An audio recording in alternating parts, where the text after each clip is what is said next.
So my question's changed about 15 times, but it's come back to my original one. 2 years ago in Phoenix, I had the opportunity to ask you a question, but what I noticed was the intensity of the energy I felt sitting in the hot seat, having Abraham as the focus of my attention. Or having yourself being the focus of Abraham's attention. Okay, that's part of my question. Is that I got far more out of that experience than I would get out of watching the videos on YouTube or listening to the CDs. But you see, that's only because of your attention. That's only because of the expectation that you were holding. In other words,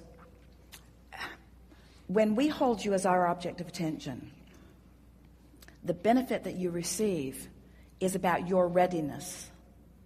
Because the fact of it is, Source is holding all of you as its object of attention all the time.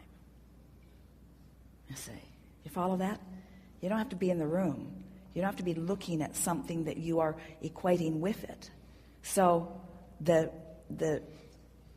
difference or the facet that can be controlled is controlled by you. So what we're really saying to you and what you really said to us is, I pay more attention to you, Abraham, when I'm in the hot seat than when I'm in the audience. And I pay more attention when I'm in the audience than I do when I'm listening to a recording. Okay. Some say I pay more attention when I'm listening rather than watching. It's a variable, but the point is the attention that you're paying, or better word than the attention that you're paying, the expectation that you hold. So when you sit here like this and you feel like you are our singular point of attraction, because we really do care in this moment, it's strong, where you are in relationship to where you want to be, and we really do want to present a vibration that causes Esther to find a way of explaining it that is most conducive to your alignment. But what we want to say to all of you is we're all doing that all the time. So it's your expectation factor that is the variable. Can you feel that? So our question to you is, why would you expect to get more when you're here? Is it the proximity? Is it the singular attention? Is it because we're looking at you rather than at all of them? What do you think? What do you think you've practiced along your physical trail to make you expect that more?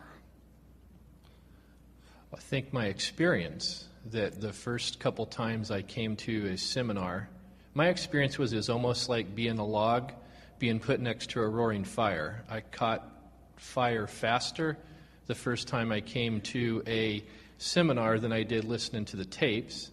And then I had a question a couple years ago, and my experience sitting in the chair felt like I caught fire faster than the previous years when I was sitting in the audience. So well, we get that. We get that. And it makes Esther want to say, then come, then gather round. But it makes us want to say, right on top of that it is your perspective or your perception that makes the difference. We so want you to understand. We'll come at it from a different direction a little bit. So sometimes we are visiting with those like you who are teachers and uplifters of others. And they have someone that they're coaching about something, and they're not really making much headway with that particular person. So they want to know what we would say. They want to know how we would approach that so that they can be more effective about that. And we want to convey that whatever it takes to soothe that person into listening is what we all want to do.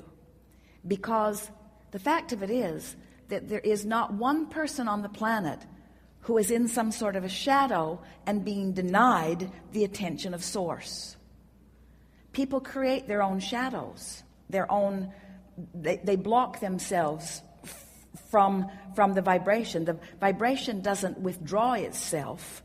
The vibration's always there, but sometimes people put things in the way to prevent themselves from receiving the fullness of it.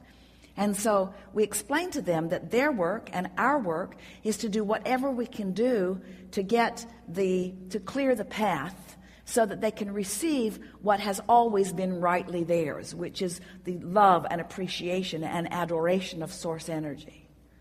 So that's really what you're talking about here, and we really want you to hear us when we say it's your perception. Some people go to a religious service on a regular basis and receive enormous benefit from it because they believe that that is the path through which they allow that well-being, you see.